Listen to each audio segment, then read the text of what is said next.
Amen. Praise the Lord. Muli, happy Easter everyone. At isang pinagpalang umaga, hapong gabi, saan man sulok kayo ng mundo ng nararating na punto por punto. Salamat po sa Diyos. Nagkasama-sama na naman po tayo muli para sa isa namang gabi ng banal na pag-aaral ng salita ng Diyos para po ito sa ating kaligtasan na po. Muli, paalala na ating Panginoon Kristo gabi-gabi sa 1:48, sa huling araw, ang salita kong hahatol sa inyo. Hahatulan tayo sa pagkamatay natin. Di natin alam, bukas makalawa, darating yon. Agad-agad po, immediately, sabi ng simbahan, we will be judged by Jesus. Paano? Sa salita niya kung sumunod ka sa salita niya. Paalala po sa lahat, marami siyang iaano sa atin.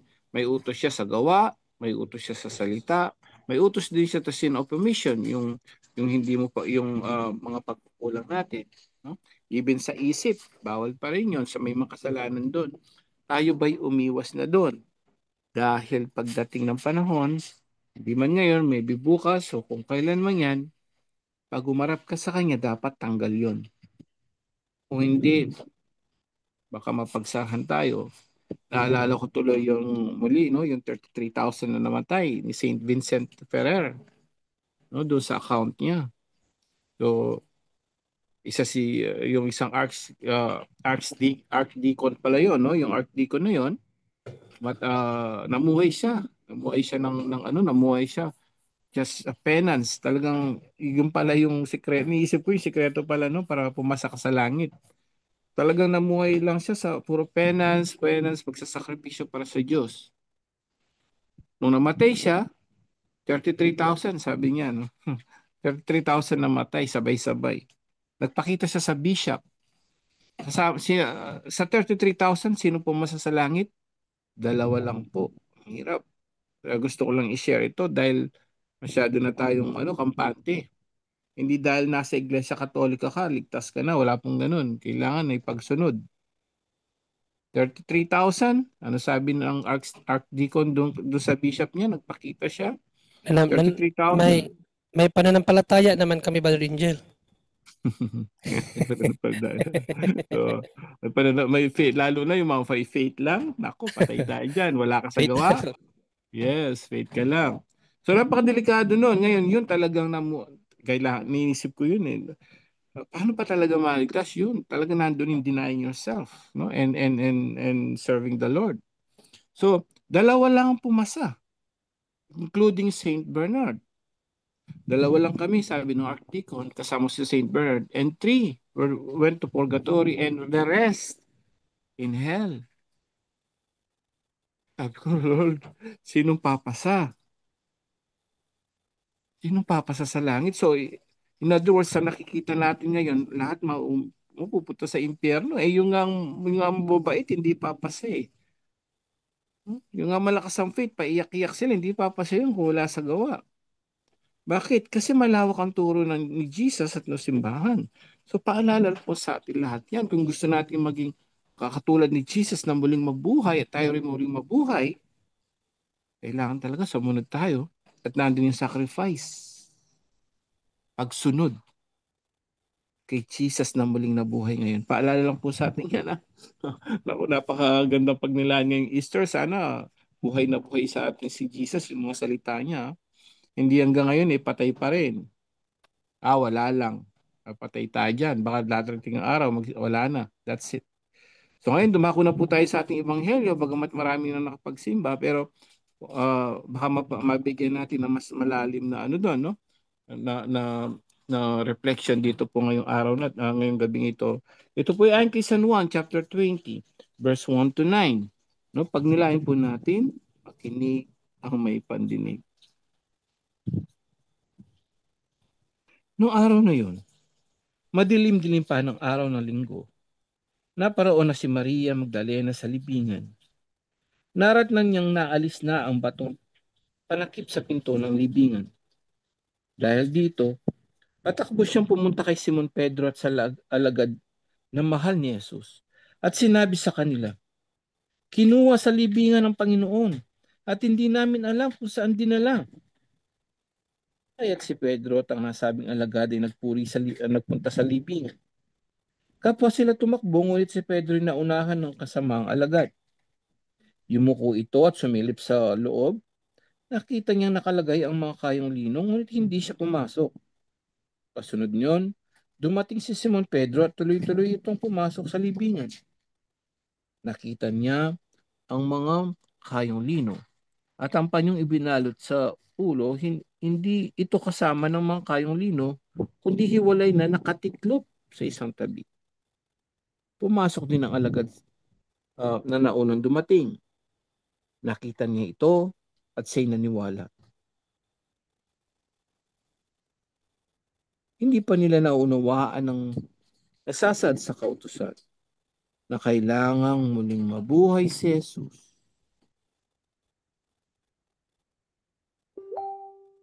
Mga kapatid, ito po mabuting balita ng ating Panginoon. Pinupuri ka namin, Panginoong Jesucristo. Ayan po, no? So, konti pagninilay lamang po sa lahat ng mga nakikinig ngayon. Amen. Praise the Lord. Christ is risen. Happy Easter po sa lahat. At actually, sa simbahan po, ito po yung pinaka-rurok. Actually, they're both important. Yung pong pagsilang, ano ba yung Paschal, no? O sa Tagalog, Pasko. Ito po yung Pasko ng pagkabuhay. At sa turo ng simbahan po, alam niyo po ba na nagtatanong, ano ba yung mas mahalaga, yung Pasko ng pagsilang o pagkabuhay? Pareho po mahalaga yon, pero may higit pa doon. Ang talagang mas mahalaga doon pa doon daw, sabi ng simbahan, is itong Easter Sunday. Sa mga hindi nakakaalam, mas mahalaga po ito. Bakit? Dito napatunayan ang lahat ng sinabi ni Jesus ay totoo. Amen? Dito nakapagpatibay. Kaya nga pagdating, nung una napansin nyo, kung mapapansin nyo, nung una medyo itong mga alagad alanganin. Sila'y nagtago during the passion and death of Christ. Nakatago sila dahil natatakot sila. Ano ba to? Siya ba'y hari? Bakit ganun? Ano ba'y nangyari na? Siya ba'y talagang Mesiyas? Siya ba'y talagang Diyos? But after the resurrection, yun na, nakapagpatibay. Lumabas na sila at kaya na nilang mamatay para kay Kristo. Amen. Yun po yung ruro. Kaya kayo ito yung actually, at least natuwa kami kanina dahil po sa misa medyo dumami. Ang daming foreigner na mga Katoliko from Argentina, Germany, Thailand. Ang dami po kanina. Puno yung simbahan first time. Pati nga yung kasama ko kanina na nagsasakrista, natuwa siya. Kami, ang daming tao ngayon. Yes, kasi special lang. No? Pero pagka ordinary days, wala na, konti na. But it's true kasi lahat impact niyan sa buong mundo. Ang lakas ng impact kasi niyan because Christ is risen from the dead. Napakahalaga po sa Catholic Church yan, no? Ayun, konting kaalaman, dagdag kaalaman. Bakit Easter Sunday? Bakit hindi Resurrection Day? Ang tinatanong ng iba, bakit Easter po? Wala, dapat, di ba, Resurrection Day. Okay? So, konting kaalaman uli, pag sinabing Easter kasi, is from the word east. Pag sinabi mong east kasi, yun po yung actually sa simbahan may tinatawag na far east, yung mismo unang sinisikatan ng araw sa buong mundo.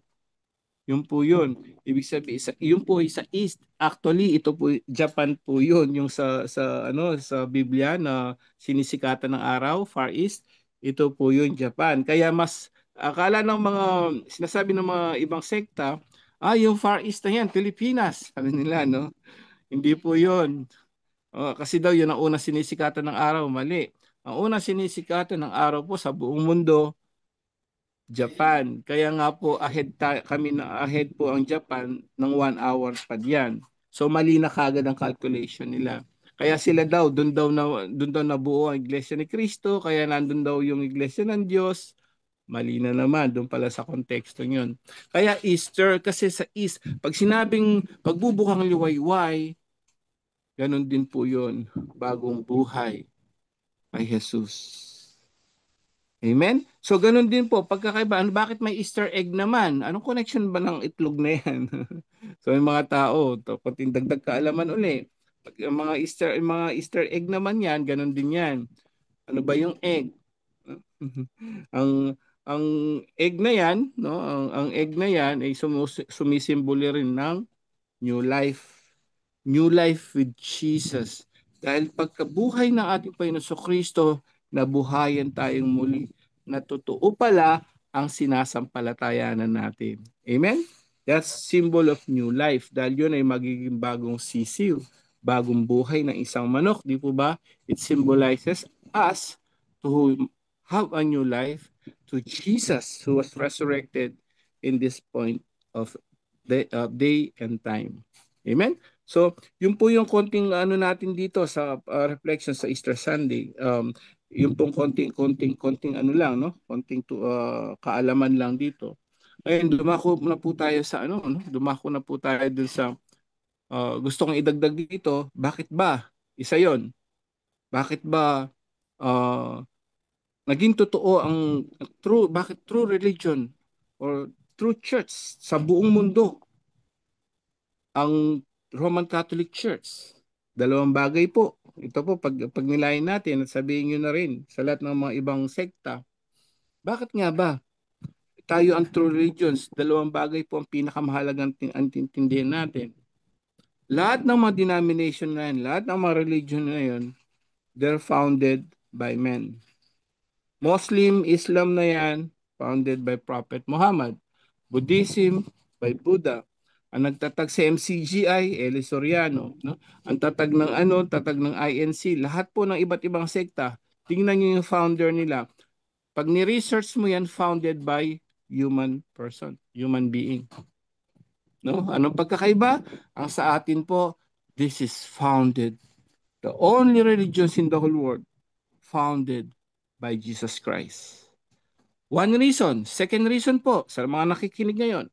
Second reason, bakit there's only one true religions in the whole world? Bakit ang Roman Catholic Church?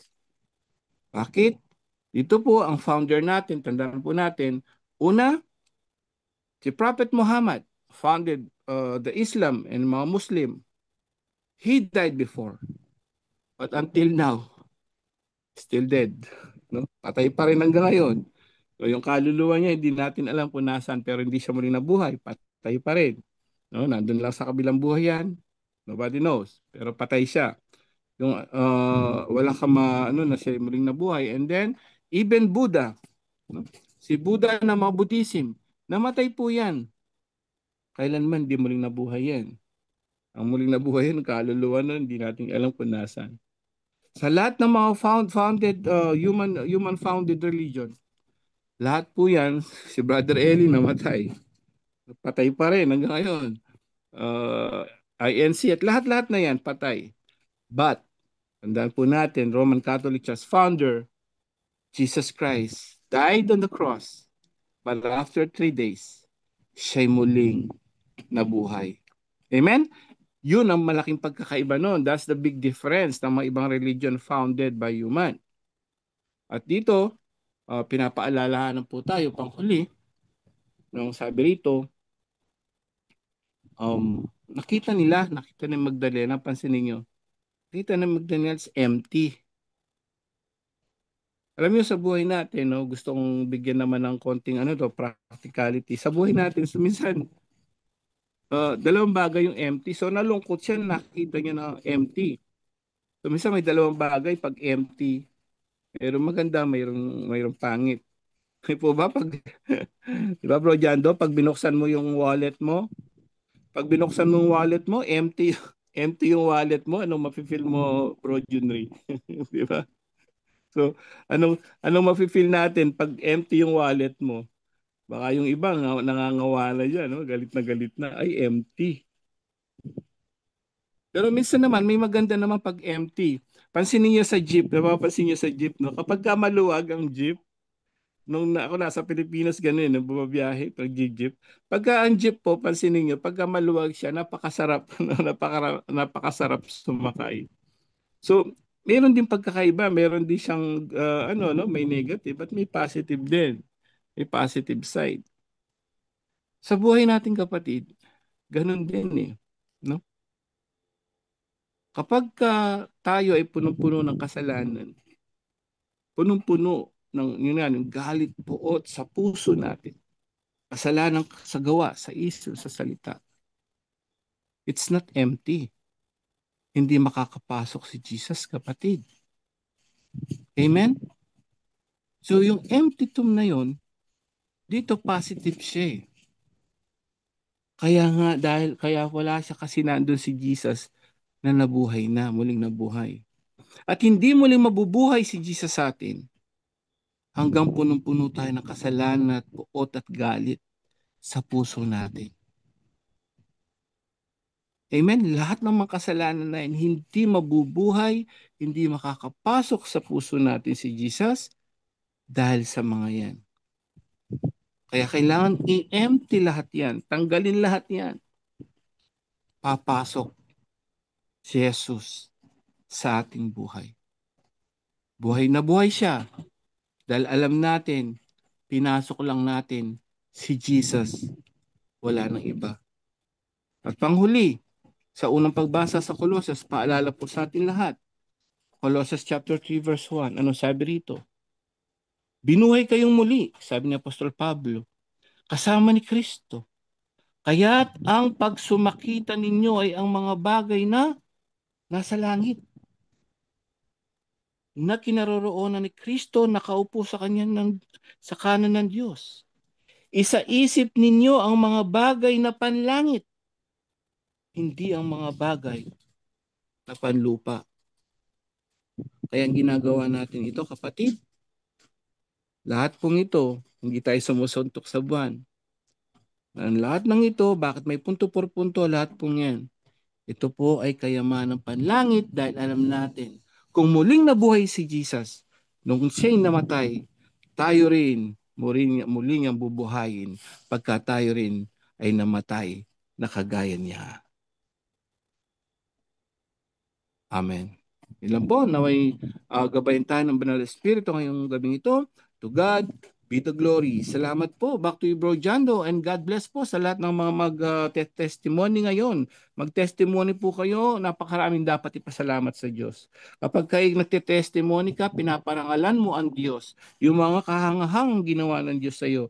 Sa pamamagitan ng mga sacramentals, kagalingan, karunungan, pagbabago, dahil sa ginawa sa ng Diyos sa pamamagitan ng punto por punto, ang dami po nating pwedeng ipagpasalamat sa Kanya. Isigaw nyo sa buong mundo, nasa iyo na si Jesus, lahat ng pagpapala niya, please testify it here at punto por punto. Bro Jando?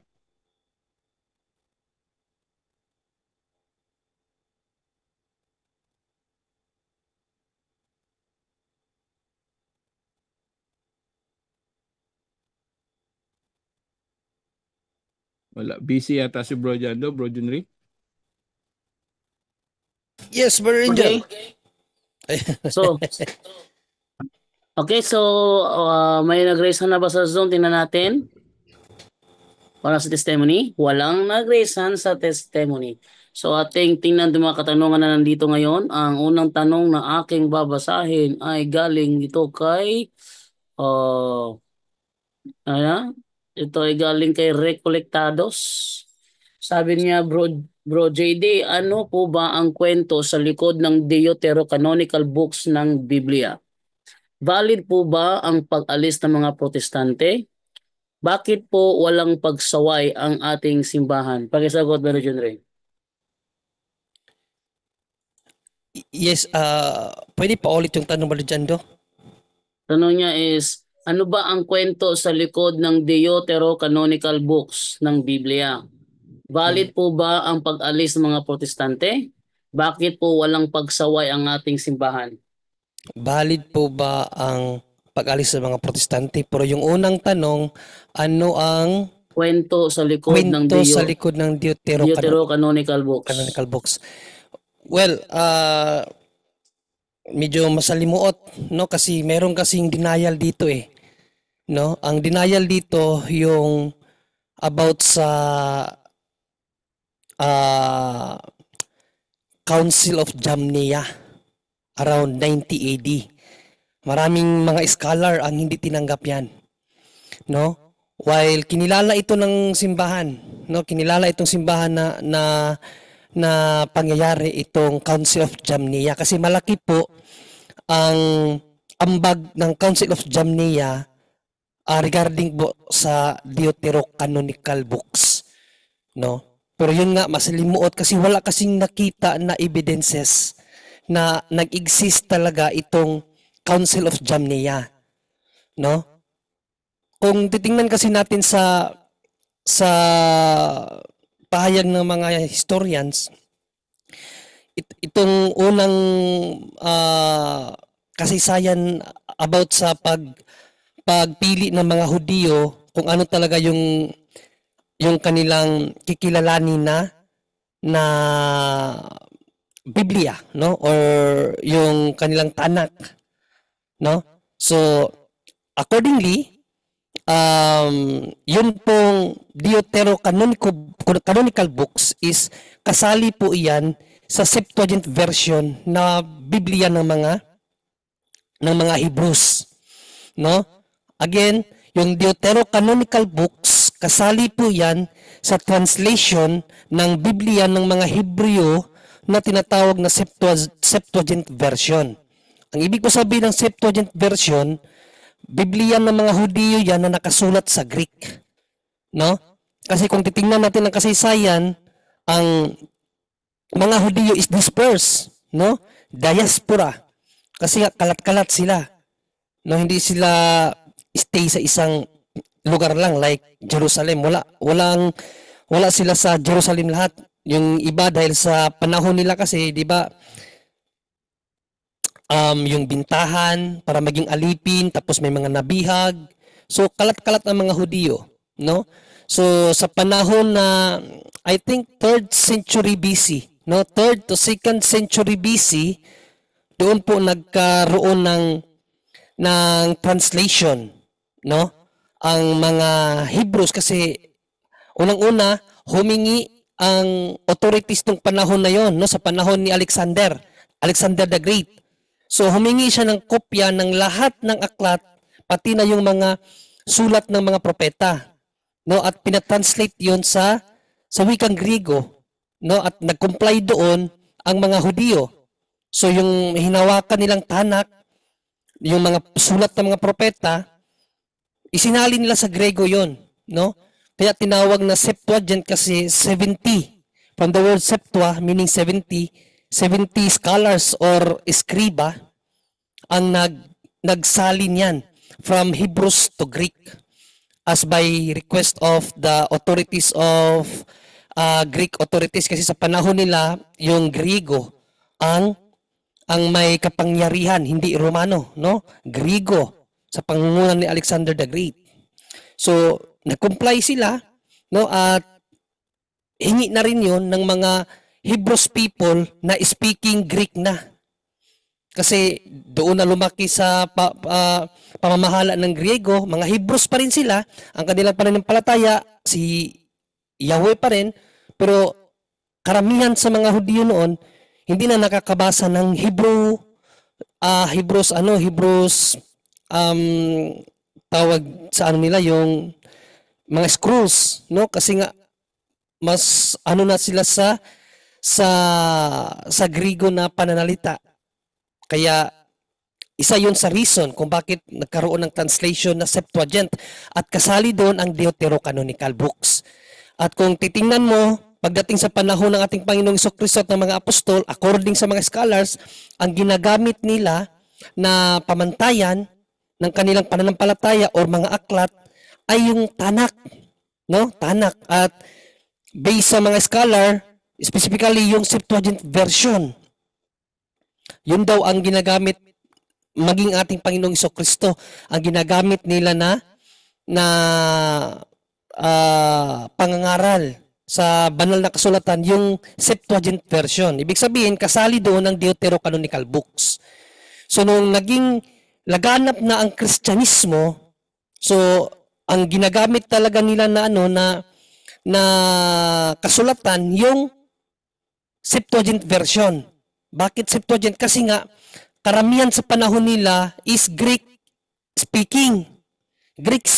Kaya ang ginagamit nila Septuagint kasi Griego, nakasulat sa Griego 'yon, no?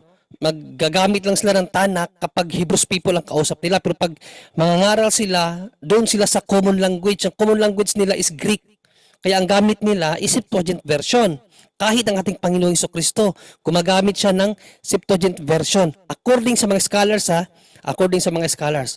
So, fast forward na lang natin, nung lumaganap ng Kristiyano, nagkaroon ng konsilyo ang mga Hudyo. Ito nga yung tinatawag na Council of Jamnia, na sad to say, hindi ito pinaniwalaan ng karamihan, ng hindi lang ng iilan, karamihan ng scholars. Hindi nila pinaniwalaan na existido itong councils na ito. Bakit? Kasi nga, dito sa council na ito, tinanggal, according sa Catholic researcher, dito sa council na ito, tinanggal yung tinatawag na deuterocanonical. No? Actually, hindi pa yung deutero kasi pag sinabi kasi natin deutero, sikan. So, nabuo lang yung term na deutero nung ang simbahan ang nagpangalan. So, tinanggal nila yung 7 aklat na kasali sa Septuagint version. Tinanggal nila yon. Kailan nangyari yung pagtatanggal na yan? 90 AD. 90 AD sa Council of Jamnia. Maraming mga scholar na hindi totoo nagkaroon ng council doon. No, mayroong pinag-usapan lang daw kung anong aklat, pero wala daw tinanggal. Yun ang sabi ng mga ibang scholars. Kaya nga hanggang ngayon, debatable yan. Pinagdidebatihan yan ng mga scholar kasi may naniniwala na talagang existed yan. Mayroon namang hindi naniniwala. Actually, mas marami ang hindi naniniwala na existido ang Council of Jamnia. Again, babalikan ko, dyan kasi sa Council of Jamnia, nagawa yung pagtanggal ng 7 libro na sulat ng mga propeta. Bakit naman tinanggal yon ng mga Hudyo? Dahil ang isa, marami silang batayan, according sa mga nagpahayag nito na narinig ko, na pinag-aralan ko, ang isa lang sa mga dahilan para masali sa kanon, dapat hindi sulat Griego. Hindi sulat Griego. Kaya nga may sulat ni Daniel na nakasulat sa Greek, hindi mababasa sa libro ng mga Hudyo kasi nakasulat sa Greek. Isa yun sa tinanggal nila. Karamihan doon sa tinanggal ay nakasulat sa Griego. No, yung tinanggal nila ng mga libro, karamihan doon may halong Griego kasi nasulat. Kasi nga nung panahon na yun, Griego na ang lumalaganap na authorities. No, Greek speaking na. Kaya yung mga sulat Griego hindi tinanggap ng mga Hudyo. Yun ang kanilang isa sa mga batayan. Bakit nila tinanggal yung pitong mahalagang sulat ng mga propeta? No? 7 yun. Tinanggal nila kailan? 90 AD. Saan? Council of Jamnia. Pero yun nga, debatable pa ang parte na yan. Marami ding mga Catholic na sumasang-ayon na hindi nag-exist yung Council of Jamnia. Okay, pero most of Catholic, kahit na yung mga Catholic defensor Katoliko sa Amerika, naniniwala sila na nag-exist talaga yung Jamnia. Nag-exist talaga yung Jamnia na yan. Yan ang paniniwala. Kahit basahin niyo yung ng Catholic Answers, no, kung gaano katotoo ang Jamnia, naniniwala talaga ang mga Catholic defensor na existido yan. Kasi dyan nga nangyari ang pagtanggal sa 7 libro. No? Kasi logically speaking, mga kapatid, bakit pinangalanan ng simbahan yung 7 libro na yon na deuterocanonical? Bakit tinawag na deutero? Ano ba yung deuterocanonical? Or deuter? Ano ba yung deuter? Sikan canon. Sikan canon. Yan ang ibig sabihin ng deutero or deuter. Sikan canon. Deuterocanonical. Sikan canon. Kailan nangyari ang first canon? Yan ang dapat sagutin. Kailan nangyari ang first canon? Kaya nga, kung aaralin natin deeply yung history, ang first canon nangyari kailan daw? 90 AD sa Council of Jamnia. Sino ang nagkanon? Mga Hudyo. Ano yung kinanonize nila? Yung aklat nila, yung tanak, yung hawak-hawak nila ngayon na sinunod ng mga protestante. Yun ang hawak-hawak yun ang kinanonize ng mga Hudyo. Yun ang first canon. At sa first canon na yun nga tinanggal yung 7 libro na yun. Okay? So ang simbahan naman ang nagkanon, ang simbahan ng nagkanon, ibig sabihin namili kung anong aklat ang talagang tatanggapin ng mga Kristiyano, kasali na yung mga sulat ng mga apostol, kaya pinangalanan na ng simbahan niya na Bible, no? At sa Biblia, ibinalik yung 7 libro na tinanggal di umano ng mga Hudyo. Di umano kasi pinagdidebatihan pa nga no, hanggang ngayon. So, tinanggal yung 7 libro, ibinalik ng simbahan yun. Ano ang tinawag sa 7 libro na yon? Deuterocanonical books. Ano yung Deuterocanonical books? Second canon. O kung may second canon, kailan nangyari ang first canon? Yan ang dapat sagutin. Kasi tinawag siya na Deuterocanonical Di ba? Tinawag siya ng simbahan na Deuterocanonical. Ibig sabihin, second canon. Yung 7 na yun na specifically yung 7 na libro ang tinawag na second canon. Kasi ang Bible per se, yan ang first canon ng simbahan. Hindi naman second canon ng simbahan, first canon ng simbahan, yung kabuuan ng Biblia. Pero yung may part ng Bible na tinawag na Deuterocanonical books, yung 7, yung tinanggal ng mga Hudyo. Okay? So yun po ang according sa history na masalimuot. Kasi nga, may nagsasabi na tinanggal ng mga Hudyo noong 90 AD, mayroon naman nagsasabi na hindi totoo yan, wala talagang natanggal. Walang natanggal na libro. Bakit naman nauso yung walang natanggal na libro? Kasi nga hindi nila tanggap yung Deuterocanonical na libro ng mga Biblia ng Katoliko. Yung 7 libro na yun ay binalik ng simbahan, hindi tanggap ng mga Hudyo yun o ng mga Protestante. Hindi tanggap ng mga Protestante yun. Kaya yung kanilang akala na mayroong first canon nangyari nung Jamnia, nila yan, hindi nila pinaniwalaan ba? Hindi nila pinaniwalaan yung canon, yung council na yun, kasi nga para hindi nila hindi nila matanggap na yung 7 libro na yun ay tinanggal lang ng mga Hudyo. Yun ang hindi nila tatanggapin. Kasi nga para sa kanila talaga yung 7 libro hindi kasali sa inspired books. Yan ang ng mga Protestante. Yan ang kanilang pinanghahawakan na argumento. Hindi totoo ang Jamnia, Council of Jamnia. Bakit daw? Kasi kung totohanan yon, lalabas tama ang Katoliko na nagkanon ng second canon doon sa 7 books na ibinalik ng Katoliko para maibalik yung banal na kasulatan. Ibig sabihin tama ang Biblia ng Katoliko, pero dahil Protestante nga sila, lahat ng paraan gagawin nila. No? Ang isa sa paraan nila, hindi nila kinilala yung Council of Jamnia. Na yung Council of Jamnia, according sa mga sources ng mga historian, doon nangyari ang pagtanggal sa 7 aklat kasi hindi nga tinanggap ng mga Hudyo yung Deuterocanonical books. So yan po ang history ng paggawa ng Biblia, lalong-lalo na po yung Deuterocanonical. Kaya ngayon, ang sinusunod ng mga Protestante na Biblia ng mga sa Old Testament ang sinusunod ng mga Protestante yung canon ng mga Hudyo. Yung 39 lang sa Old Testament. 39 kasi nga walang 7 books. Kasi sa Katoliko, 46 books sa Katolik 46 books sa Katolik, kasama na yung Deuterocanonical books, yung 7 tinanggal. Ang sa Hudyo, meron silang 39 books lang. Ngayon, ang mga Protestante, dahil nga Protestante nga sila, hindi sila Katoliko no? Protestante sila, dahil Protestante sila, mas sinunod nila ang kanon ng mga Hudyo kaysa mga Kristiyano. Ano ang kanon ng mga Hudyo? 39 books lang. Wala doon yung 7.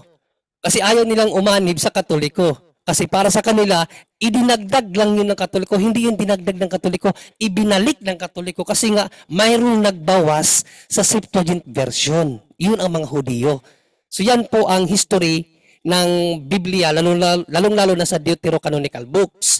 Okay, doon naman sa tanong ba dyan, kung may authority ba ang mga may authority ba ang mga Protestante, bro? Dyan yun ba yung kalawag tanong, bro? Bakit daw valid ba ang ginawa ng Protestante tanggalin ang Deuterocanon sa Biblia? Well, hindi naman sila nagtanggal. Gumaya lang sila. No? Actually,